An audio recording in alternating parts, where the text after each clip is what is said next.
Eh bien, salut à tous, c'est le Doc, j'espère que vous allez bien et on se donne rendez-vous aujourd'hui pour une nouvelle vidéo dans un cadre bucolique. C'est le sud, il fait beau, il fait chaud, il y a des moustiques partout, les oiseaux chantent. J'espère que ça ne va pas trop vous déranger pour le son, mais de toute façon, je ne peux pas faire grand-chose. Je ne vais pas leur demander de fermer leur gueule, ils sont ici chez eux. Alors pourquoi j'ai choisi ce cadre précis pour faire cette vidéo? Eh bien parce que j'avais envie de revenir sur les élections européennes et notamment analyser les résultats, parce que j'ai beaucoup regardé la télé ces derniers jours et j'ai été affligé par le niveau abyssal des commentateurs politiques et autres politologues en carton, d'autant plus que c'est inaudible sur les plateaux télé, ça n'arrête pas de gueuler, bref, c'est de la merde. Donc dans cette vidéo, je vais dans un premier temps analyser les succès et les échecs de chaque parti à ces élections, les partis principaux, je ne vais pas parler de Jean Lassalle ou du putain de chat du parti animaliste, et ensuite, dans une seconde partie, je vais revenir sur la décision d'Emmanuel Macron de dissoudre l'Assemblée nationale. Maintenant que tout ça c'est dit, nous pouvons commencer. Alors déjà, la première chose qui saute aux yeux, si on n'est pas aveugle, c'est que le RN a fait un véritable braquage. C'est un score de dictateur africain et en parallèle, Reconquête a fait un score qui n'est pas trop dégueulasse, alors que pourtant c'est un parti assez récent dans la vie politique française. Donc pour faire simple, si on additionne ces deux partis, qui représentent en quelque sorte le camp national, patriote, identitaire, conservateur, eh bien on a presque 40% des votes à ces élections. Ce qui est énorme, c'est une première historique. Mais alors on peut se poser une première question. Comment ça se fait que le RN casse autant la baraque depuis plusieurs années maintenant? Eh bien, il y a plusieurs éléments de réponse à cela. Tout d'abord, c'est le fait que Marine Le Pen a décidé de mener une campagne de dédiabolisation avec succès pour que les Français oublient le Front National de Jean-Marie Le Pen. Et en parallèle, la fameuse stratégie du ad Hitlerium, c'est-à-dire la volonté des opposants du RN de toujours faire des parallèles avec l'Allemagne nazie, ça ne fonctionne plus, parce que les Français ne sont pas dupes. D'autant plus que ce parallèle est particulièrement douteux, car ça enlève le caractère monstrueux de ce qu'était le régime nazi, puisqu'on le compare avec un parti républicain français qui n'a jamais commis aucune atrocité. De plus, il faut quand même considérer que petit à petit, les ouvriers, et notamment depuis l'ère mitterrandienne, ont décidé de voter massivement pour le Rassemblement national, parce qu'ils ont eu l'impression, à juste titre, d'avoir été abandonnés par la gauche dite traditionnelle. En fait, il faut comprendre une donnée essentielle et qui est extrêmement importante, c'est qu'aujourd'hui, le fait de voter Rassemblement national, ce n'est plus un vote sanction. C'est-à-dire qu'autrefois, quand les Français votaient RN, c'était pour envoyer une sorte de message, un avertissement, alors que désormais, c'est un vote d'adhésion, parce que les Français sont de plus en plus conscients des problèmes en lien avec l'insécurité et l'immigration. Donc aujourd'hui, les gens qui votent RN, ils votent RN parce qu'ils adhèrent aux idées du Rassemblement national, même si ces idées ont évolué au fil du temps avec la stratégie dite de dédiabolisation de Marine Le Pen. De plus, les élections européennes, c'est une proportionnelle, c'est-à-dire que plus il y a de voix pour le parti, plus il y a d'élus. Il n'y a pas un échelon local avec des circonscriptions comme c'est le cas des législatives. Et à la tête de la liste RN, il y avait Jordan Bardella. Et Jordan Bardella, il a un avantage, c'est qu'il est jeune, il est dynamique, il est assez charismatique, en tout cas plus que Marine Le Pen. Il ne s'appelle pas Le Pen d'ailleurs, parce qu'il y a beaucoup de Français qui refusaient de voter pour Marine Le Pen, parce que c'était la fille de Jean-Marie, et c'était trop lié à la dynastie Le Pen. De plus, Bardella, il sait parfaitement utiliser les réseaux sociaux, les mèmes, il fait pas mal de punchlines, et ça plaît à une jeunesse de droite conservatrice qui a décidé de voter massivement pour lui. Donc c'est un personnage politique qui va jouer un rôle de plus en plus important dans les années à venir en France. Et en plus, Jordan Bardella, il a décidé de ne pas mener de véritable campagne. Pourquoi? Parce que le Front National, ou du moins le Rassemblement National, a eu un problème, c'est qu'ils ont été trop hauts, trop tôt dans les sondages.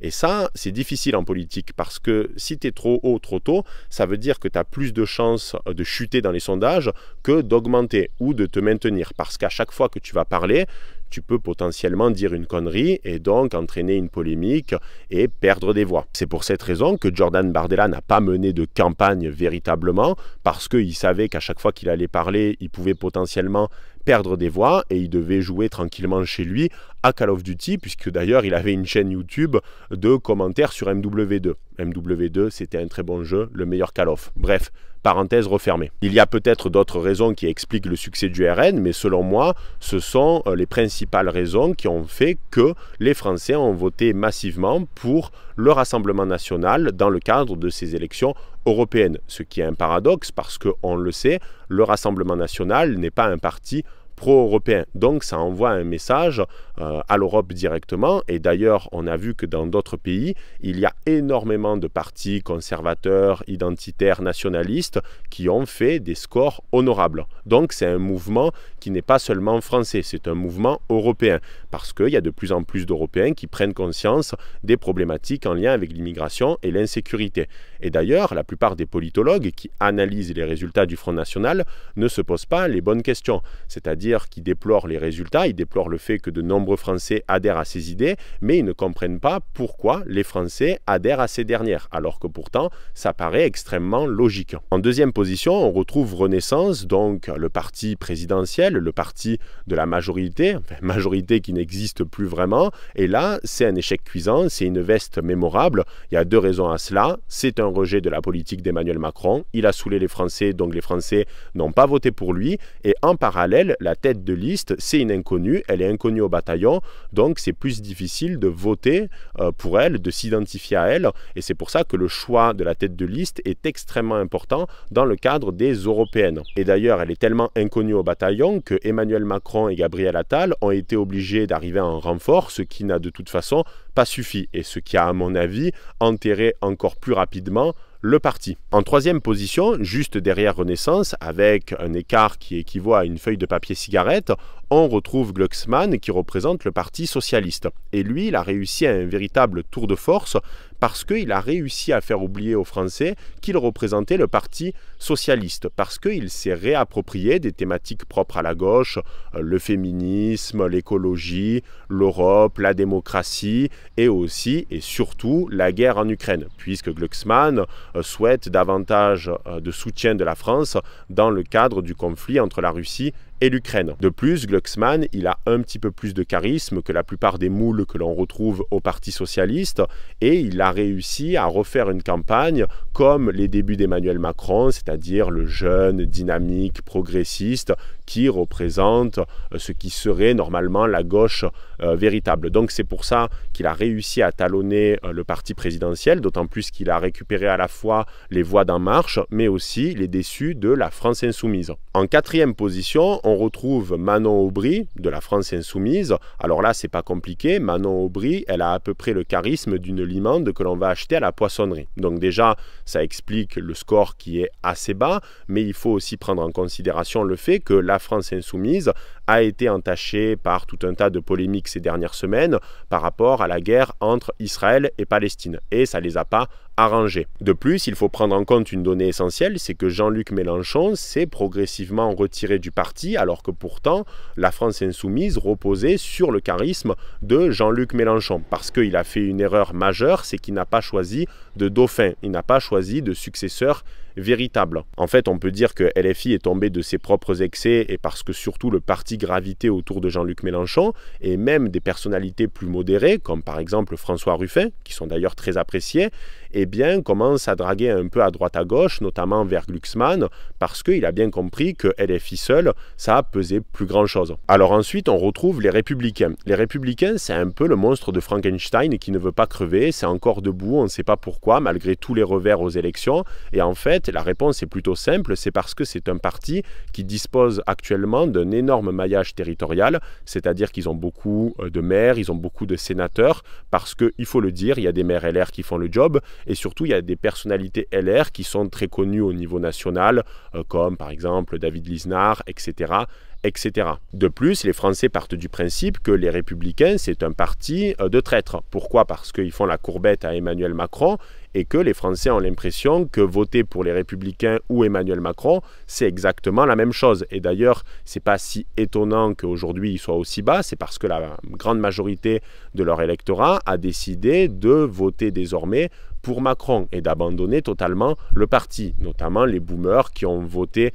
toute leur vie pour les Républicains. De plus, les Français savent pertinemment que les Républicains, c'est un parti qui a été extrêmement longtemps au pouvoir en France et qui n'a strictement rien fait pour empêcher la situation dans laquelle on est aujourd'hui, c'est-à-dire une situation totalement délétère. Donc, que ce soit les Républicains ou le PS, ils ont une énorme part de responsabilité dans l'état du pays aujourd'hui, et ça, les Français leur en veulent énormément. Et enfin, la tête de liste des Républicains, c'est-à-dire Bellamy, il n'incarne pas ce qu'était de base le parti, c'est-à-dire avec des figures un peu charismatiques et assez fermes, comme par exemple Sarkozy ou bien même François Fillon, ou alors Jacques Chirac qui avait cette dimension paternaliste, charismatique.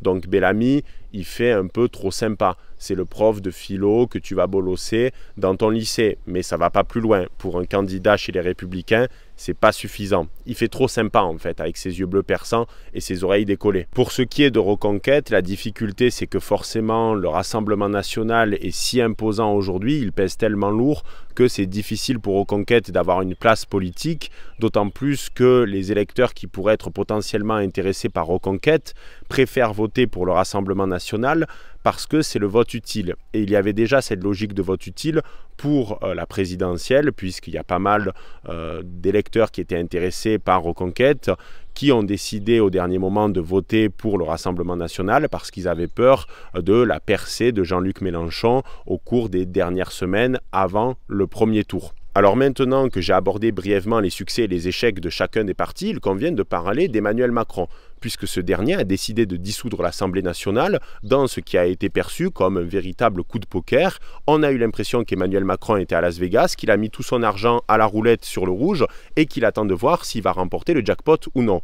Mais en réalité, c'est pas si irréfléchi que cela. C'est-à-dire qu'Emmanuel Macron, depuis un bon moment déjà, avait la volonté de dissoudre l'Assemblée nationale parce qu'il avait une majorité faible et par conséquent il voulait consolider son pouvoir à l'Assemblée nationale parce que les Républicains ça suffisait pas, il avait besoin de plus de députés de son camp. De plus, qu'on aime ou pas Emmanuel Macron, il n'est pas totalement stupide, c'est-à-dire qu'il savait qu'il allait perdre les élections et il a vu le coup venir, c'est-à-dire qu'il a pu organiser ses équipes pour les législatives qui vont donc se dérouler très prochainement. Il faut noter que les élections européennes et les élections législatives, ce sont deux scrutins extrêmement différents parce que les européennes, c'est une proportionnelle avec une liste et les législatives, c'est des circonscriptions à un échelon local avec plusieurs candidats, avec un découpage territorial bien précis. Donc par conséquent, ici on ne vote pas pour une liste, on vote pour un candidat qui a un ancrage territorial que parfois on peut connaître si la circonscription n'est pas très grande et surtout c'est de la véritable politique, c'est de la politique de terrain. C'est pas une politique qui se pratique à un échelon national avec les médias, etc. Parce que les médias ont joué un grand rôle aussi dans ces élections européennes en médiatisant plus certains partis par rapport à d'autres. Que ça a été voulu ou non, ou surtout parfois pour les décrédibiliser, mais ça ne marche pas toujours puisque la défiance des Français envers les médias est extrêmement importante. Donc 3 semaines, c'est un délai extrêmement court pour faire une campagne, et ça, Emmanuel Macron le sait. Et lui, il a les reins solides, et certains partis aussi, comme les Républicains, pour organiser rapidement des législatives, mais ce n'est pas forcément le cas des autres partis, comme par exemple le RN, Reconquête, ou même Europe Écologie Les Verts, parce que ça demande beaucoup d'argent et une grosse organisation. De plus, Emmanuel Macron sait pertinemment que le Rassemblement national, ce n'est pas un parti constitué avec beaucoup d'élites, c'est-à-dire qu'il manque au Rassemblement national de personnalités avec un vrai bagage intellectuel, des créatures politiques on pourrait dire. Et ça, Emmanuel Macron veut jouer sur cette variable-là et il sait que forcément le Rassemblement national risque de faire un score inférieur aux législatives par rapport aux européennes, parce que là on vote à un échelon local et pour voter à un échelon local, il faut des candidats. Les candidats sur la liste, on s'en fout au niveau des européennes parce qu'on vote surtout pour la tête de liste, mais au niveau des circonscriptions, ça a une importance capitale parce que là, c'est un député. Et le problème du Rassemblement national, c'est qu'ils n'arrivent pas à recruter des élites ou du moins des gens avec un gros bagage intellectuel parce que ces derniers ne veulent pas être affiliés au Rassemblement national, même s'ils partagent secrètement les mêmes idées. C'est le cas par exemple chez les Républicains. Il y a pas mal de gars des Républicains qui pensent exactement comme au Rassemblement national, mais ils ne le disent pas publiquement parce que c'est trop lourd à porter pour eux. De plus, Emmanuel Macron sait pertinemment qu'il y a une différence majeure entre la droite et la gauche en France, c'est que la gauche, elle est capable de faire l'union des gauches. On l'a vu avec la NUPES, certes ça n'a pas donné grand-chose au final, mais là déjà, ils sont en train d'organiser la contre-offensive avec ce qu'ils ont appelé Front Populaire, avec donc une coalition de la plupart des partis de gauche comme LFI, éventuellement le Parti Socialiste, Europe Écologie Les Verts, etc., etc. Et de l'autre côté, la droite est incapable de faire l'union des droites. Pourquoi? Parce que le Rassemblement National méprise Reconquête. Ils partent du principe que le parti est beaucoup trop petit par rapport à eux. Ils veulent conserver leur hégémonie et surtout parce que Éric Zemmour a trop souvent tapé sur le Rassemblement National. Donc ils n'ont pas envie de leur donner du crédit. Et en parallèle, les Républicains n'ont pas envie de s'allier avec le RN parce que pour eux, c'est l'arc républicain, ça serait s'allier avec l'extrême droite, etc., etc. Alors que pourtant, quand on analyse le programme du RPR de 1995, c'est les mêmes idées qui sont développées aujourd'hui au Rassemblement National. Donc c'est en quelque sorte un arc républicain de façade. En fait, pour moi, si le Rassemblement National veut scorer aux législatives, il y a plusieurs choses à mettre en place. Tout d'abord, c'est de trouver des candidats charismatiques, solides, intellectuellement et politiquement, avec un véritable ancrage territorial.